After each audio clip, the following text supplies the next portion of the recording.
तो दोस्तों आज मैं एक्सप्लेन करने वाला हूँ नेटफ्लिक्स के ऊपर हाल ही में रिलीज हुई एक बहुत ही बढ़िया सुपरनैचुरल हॉरर मूवी को, जिसका नाम है द वाइकिंग वुल्फ। उम्मीद करता हूँ कि आपको ये जरूर पसंद आएगी। ये जो मूवी है वो नॉर्स माइथोलॉजी के ऊपर बेस्ड है। उम्मीद करता हूँ कि आपको मजा जरूर आएगा। और दोस्तों हाल ही में मैंने काफी इंटरेस्टिंग मूवी को एक्सप्लेन किया है जो कि इस साल की one of the best movie है। तो अगर आपने उसको मिस कर दिया है तो जाकर जरूर देख लेना। उसका लिंक आपको नीचे डिस्क्रिप्शन में और पिन्ड कमेंट में मिल जाएगा। तो चलिए अब बिना किसी देरी के चलते हैं सीधा वीडियो की तरफ। तो मूवी की शुरुआत होती है 11th सेंचुरी से, जब वाइकिंग्स की एक टोली प्लंडर नॉर्मैंडी जाती है, जहां पर वो लूटपाट और कत्लेआम करते हैं। वहां पर वो सभी मॉन्क्स को मारने लगते हैं, लेकिन तभी वहां पर उनको एक सीक्रेट लॉक्ड रूम मिलता है, जिसके बारे में वो मॉन्क से पूछते हैं और वो उनसे रिक्वेस्ट करता है कि वो इस रूम से दूर रहें। उन्हें जो कुछ करना है वो करे, लेकिन इस रूम को कभी भी ओपन न करें। लेकिन वाइकिंग उस मॉन्क को मारकर उस रूम को जबरदस्ती ओपन कर लेते हैं और वहां पर उन्हें कोई सोना चांदी नहीं मिलता, बल्कि एक वुल्फ का बच्चा मिलता है, जिसे वो छोड़कर वापस जाने लगते हैं। लेकिन उन्होंने एक काफी भयानक चीज को आजाद कर दिया था, तो वो उनका पीछा करती है और घर पहुंचने से पहले ही वो सब मारे जाते हैं। और नॉर्डिक वुड्स या फिर नॉर्वेजियन वुड्स में तब से ही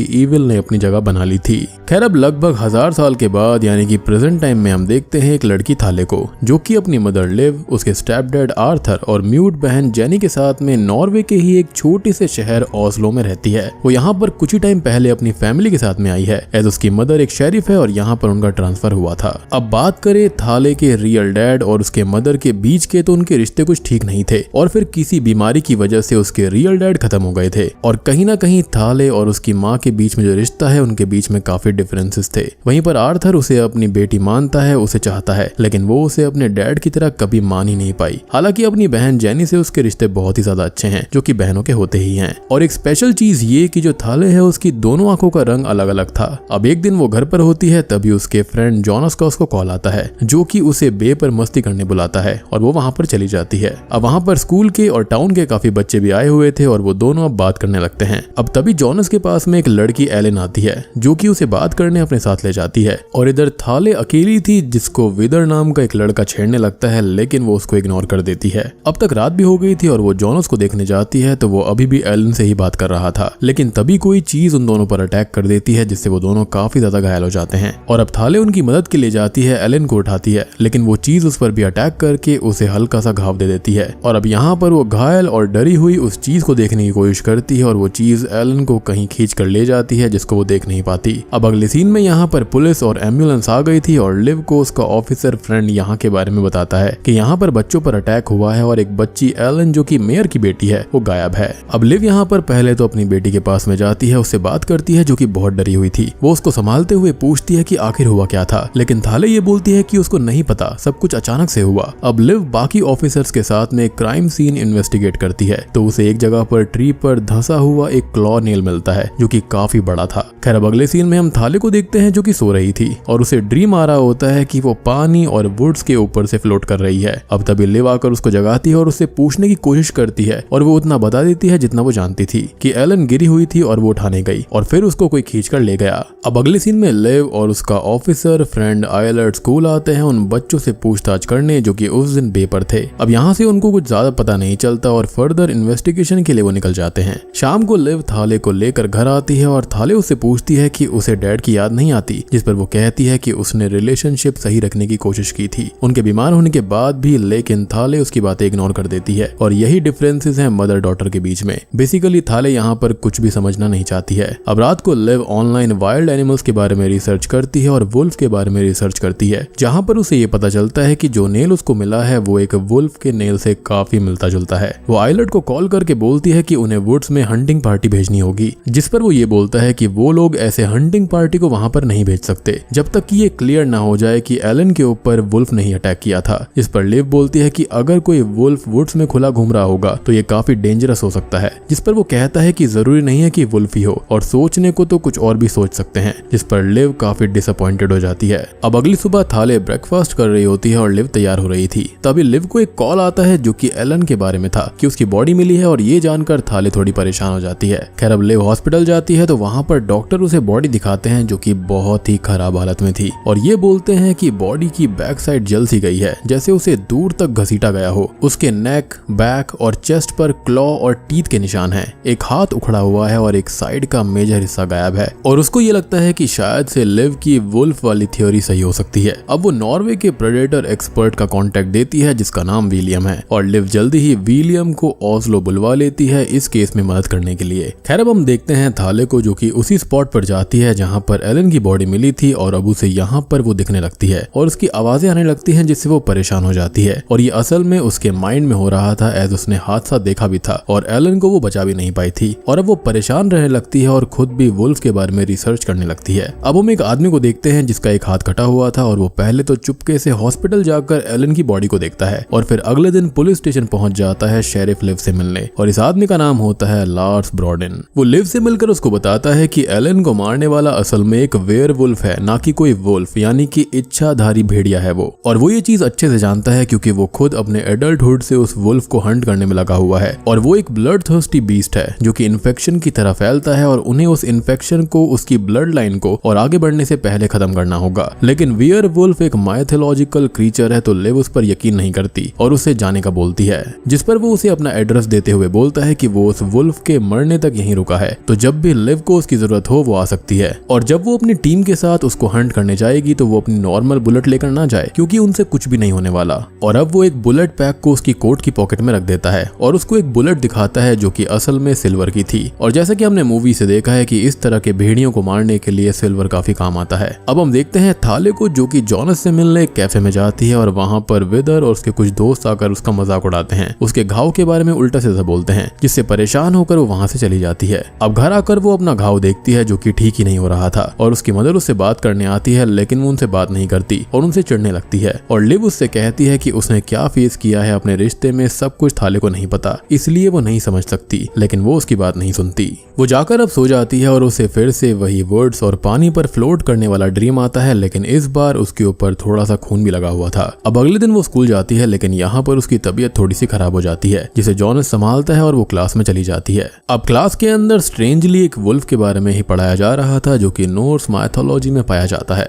जिसको द फेनरिस वुल्फ कहते हैं, और ये लोकी और जायंटस एंगरबॉडा का बेटा है। इसने मिडगार्ड सर्पेंट और हेला को भी जन्म दिया है, और आगे पता चलता है कि ये तीनों बच्चे योटनहैम में पलेंगे और आगे चलकर डैमेज और डिस्ट्रैक्शंस को कॉज करेंगे। अब थाले की तबीयत पहले ही खराब थी, लेकिन अब उसे छोटी से छोटी आवाज सुनाई देने लगती है, जिससे वो परेशान हो जाती है, और उसको कुछ विजन्स भी आते हैं जिसके अंदर उसे एलन दिखाई देती है, जिनसे परेशान होकर वो स्कूल से चली जाती है। अब हम विलियम को देखते हैं जो कि ओस्लो आ गया था और लिव से मिलता है। वो एलन की बॉडी चेक करके लिव और एलर्ट को बताता है कि ये सारे घाव वुल्फ नहीं दिए हैं, और वो क्लॉ उन्हें मिला है वो वुल्फ का ही है। हालांकि ये बात उसके लिए भी अजीब थी क्योंकि वुल्फ ह्यूमंस को हंट नहीं करते। अब वुल्फ कंफर्मेशन के बाद उस वुल्फ के लिए हंटिंग परमिट निकल जाती है, और यहाँ पर लिव एलर्ट कुछ हंटर्स के साथ उसे हंट करने चल देते हैं। अब तभी उन लोगों को एक सरकटी लाश मिलती है, जिसे देखकर एलर्ट डरने लगता है, और अब लिव टीम को लीड करती है। अब वो दो लोगों को वहीं पर छोड़कर आगे एक केव साइड पर जाती है, लेकिन आगे जाने पर उनको रियलाइज होता है कि ये असल में एक पुरानी अबैंडन्ड माइन है जिसके अंदर वो वुल्फ अब रहने लगा था।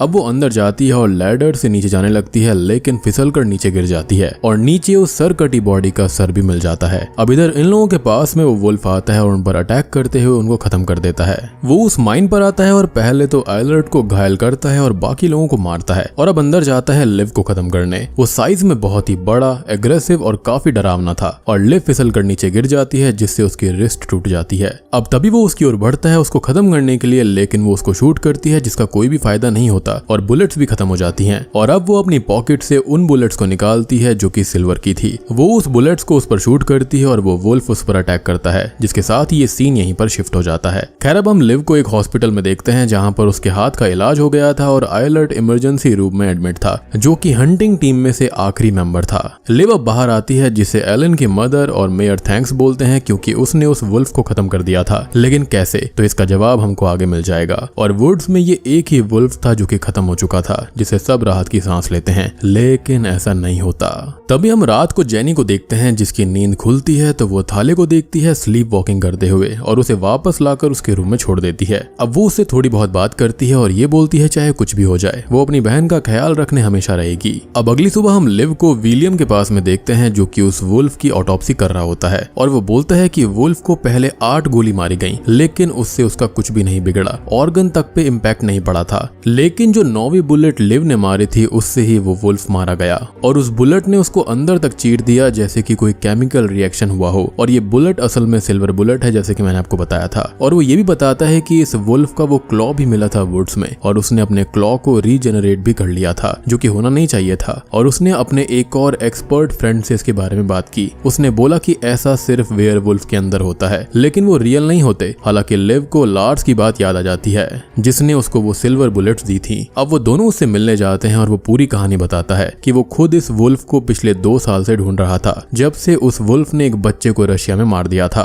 विलियम बोलता है कि वेयरवुल्फ तो अलग दिखते हैं, जिस पर वो कहता है कि ऐसा बिल्कुल भी नहीं है। ये मूवी से मिसकंसेप्शन है कि ट्रांसफॉर्म होकर 2 पैरों पर चलते हैं, हॉल करते हैं एंड ऑल। वो आगे बताता है कि वाइकिंग्स इस कर्स को, इस पॉइजन को सन 1200 में अपने साथ लाए थे, तब से वो कर्स यहाँ पर फैला हुआ है। पहले के जमाने में लोगों ने एनिमल से पावर्स लेने की बहुत कोशिश की, कभी सैक्रिफाइस वाले रिचुअल किए तो कभी एनिमल्स के साथ में क्रॉस ब्रीडिंग करी, जिससे ये कर्स बढ़ता गया। एक छोटा वुल्फ भूखा, खून का प्यासा और क्रेजी होता है, लेकिन बड़े होने के बाद में वो नॉर्मल वुल्फ्स के साथ मिलकर यहाँ से वहाँ घूमता रहता है और वो अलग अलग जगह जाकर शिकार करते हैं। और जिसको मारा गया है वो एक ओल्ड वेयरवुल्फ था। वो आगे बोलता है कि ये जो वुल्फ है ना, ये कर्स इन्फेक्शन की तरह फैलता रहता है और जिसके अंदर ये पहुंच जाता है वो धीरे धीरे चेंज होता है, उसका बिहेवियर बदलता है, एनिमल जैसा उसका चेहरा होने लगता है और एंड में वो पूरी तरह से वुल्फ बन जाता है। और ये कर्स और इन्फेक्शन रोकने के लिए इस वुल्फ ब्लड लाइन को खत्म करना बहुत जरूरी है। अब तभी हम लिव की बेटी थाले को देखते हैं जिसे जॉनस का मैसेज आता है और वो उससे मिलने चली जाती है सबसे छुपकर। खैर अब वो दोनों एक जगह पर बैठे हुए बात कर रहे थे और तभी अचानक से ही थाले चेंज होने लगती है और आधी ट्रांसफॉर्म होकर उस पर अटैक कर देती है। अब अगली सुबह लिव को कॉल आता है जिससे जॉनस की खबर मिलती है और वो स्पॉट पर पहुंच जाती है। वहीं पर घर के ही वर्कशॉप में थाले सो रही थी जिसके मुंह से जॉनस की फिंगर निकलती है जिसे उसने आखिरी नाइट मार दिया था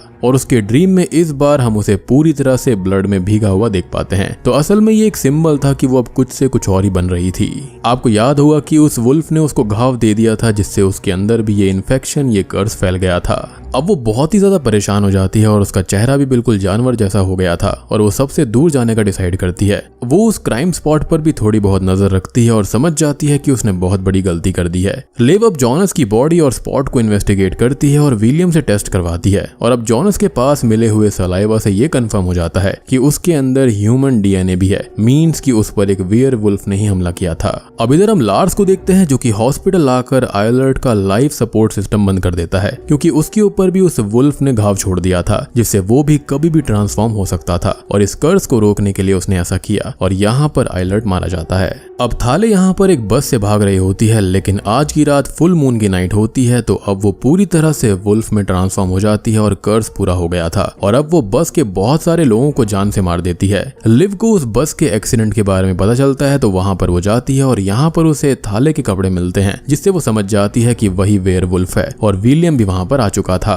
अब हम थाले को देखते हैं जो कि घर पर आई थी और वो जेनी के पास में जाती है जो कि उससे बहुत ज्यादा डर जाती है और उसकी दोनों आंखों के कलर्स अलग थे जिससे वो समझ जाती है कि ये थाले ही है और वो उससे साइन लैंग्वेज में बात करने की कोशिश करती है और वो रुक भी जाती है। लेकिन तभी आर्थर वहां पर आता है और ये देखकर डर जाता है जिसके बाद में उसकी ही बेटी जो कि वुल्फ बन चुकी थी वो उस पर अटैक करती है और यहाँ पर वो जेनी को लेकर भागने लगता है ताकि वो उसको बचा पाए। अब आर्थर थोड़ा बहुत घायल भी हो गया था तो वो बेहोश होने लगता है और वो जेनी से भागकर छुपने का बोलता है और कार भी एक जगह पर क्रैश हो जाती है। अब सामने ही एक कैफे था जहाँ पर बहुत सारे लोग थे और अब वहाँ पर वुल्फ आता है और इन बच्चों के अंदर एक विदर भी था जिस पर अटैक करके वो उसको खत्म कर देती है और अब एक एक करके वो सबको जान से मारने लगती है। तभी जेनी वहाँ पर आकर उसे रोकने की, समझाने की कोशिश करती है और वो थोड़ी बहुत शांत भी होती है। लेकिन तभी वहाँ पर विलियम और लिव भी आ जाते हैं और लिव जेनी को उससे दूर बुलाती है और विलियम उस पर बेहोश करने वाला डार्ट शूट करता है लेकिन वो एक से बेहोश नहीं होती, उल्टा और गुस्से में उनका पीछा करती है। अब वो लोग जाकर एक शॉप में छुप जाते जाते हैं और अंदर से डोर को लॉक कर लेते हैं और वुल्फ बाहर फंसी हुई थी जो कि अंदर आने की पूरी कोशिश कर रही थी। वहीं पर अब लार्स अपनी वैन लाता है और वुल्फ को मारने के लिए उस पर हिट करके शॉप में वैन घुसा देता है। अब वुल्फ तो यहाँ पर नहीं मरती और वो उसको खत्म कर देती है और अब वो लिव की ओर बढ़ती है और विलियम एक और डार्ट उठाने की कोशिश कर रहा था, लेकिन वो खुद घायल हो चुका था तो उठा नहीं पाता। और तभी जेनी वो डार्ट को उठाती है और वुल्फ को स्टैब करके उसको बेहोश कर देती है, यानी कि अपनी बहन को। अब अगले सीन में हम उस वुल्फ को बंधा हुआ देख पाते हैं जिसके पास में लिव खड़ी हुई थी और बहुत ही ज्यादा इमोशनल थी, क्योंकि भले ही वो एक वुल्फ बन गई हो लेकिन उसके अंदर उसकी बेटी थी जिससे वो बहुत ही ज्यादा प्यार करती है और लोगों को सेव करने वो उसको शूट करने आगे बढ़ती है, जिसके साथ ही ये सीन शिफ्ट हो जाता है। अब कुछ दिनों के बाद में हम लिव को देखते हैं जो कि काम से अपने घर पर आती है और अभी टाउन में काफी शांति थी और घर आकर वो थाले के रूम में जाती है और वहां पर बैठकर कुछ सोचती है। तभी हम एक बुलेट को उसकी फोटो के सामने रखा हुआ देख पाते हैं और बूम, इसी के साथ में ये मूवी यहीं पर खत्म हो जाती है। तो दोस्तों ये थी वाइकिंग वुल्फ मूवी की कहानी जो कि हाल ही में नेटफ्लिक्स के ऊपर रिलीज हुई थी। अब देखो बात करें एंडिंग सीन के बारे में तो यहाँ पर लिव ने थाले की फोटो के सामने बुलेट रखी हुई थी, वो भी अनयूज्ड बुलेट थी वो। तो इसका एक सिंपल सा मतलब ये हो सकता है कि उसकी याद में उसने वो रखी हुई थी, या फिर ये हो सकता है कि ये बुलेट वही बुलेट है जिससे वो उसको शूट करने वाली थी लेकिन अपनी बेटी को वो मार नहीं पाई। और हो सकता है कि वो वेयरवुल्फ थाले आज भी जिंदा हो और वुड्स में कहीं पर पल रही हो, घूम रही हो, क्योंकि आपको याद होगा कि वो खुद वहां से दूर जाना चाहती थी, तो हो सकता है कि वो वहां से दूर चली गई होगी। तो इसका सिंपल सा मतलब ये है कि दुनिया अभी यहाँ पर सेफ नहीं है और ये कर्स यहाँ पर फैलता रहेगा। सबसे बड़ी बात कि उसने कितने सारे लोगों को काटा था, कितने सारे लोगों को मार दिया था, तो हो सकता है कि वो लोग भी वेयरवुल्फ में ट्रांसफॉर्म हो जाएंगे। तो इस टाउन के अंदर फिलहाल तो शांति है लेकिन आगे आने वाले टाइम का कुछ भी नहीं पता। और यही रीजन था कि उन मॉन्क्स ने उस वुल्फ को वहीं पर बांध कर रखा हुआ था, लेकिन वाइकिंग्स ने यहाँ पर बहुत बड़ी गलती कर दी जिसके चलते ये कर्स अब तक फैलता रहा। और एक और इंटरेस्टिंग चीज ये है कि यहाँ पर अगर एक बार आप भेड़िया बन गए, आपके ऊपर ये कर्स लग गया, तो आप वापस इंसान में नहीं बदल पाओगे, आप हमेशा भेड़िया ही रहोगे। तो दोस्तों ये थी इस मूवी की कहानी। उम्मीद करता हूँ कि आपको ये माइथोलॉजी वाली फिल्म पसंद आई होगी। पसंद आई है तो वीडियो को लाइक कर देना, चैनल के ऊपर नए हैं तो सब्सक्राइब कर लीजिए। तो मैं आप सबको मिलता हूँ अगली वीडियो के साथ में, तब तक के लिए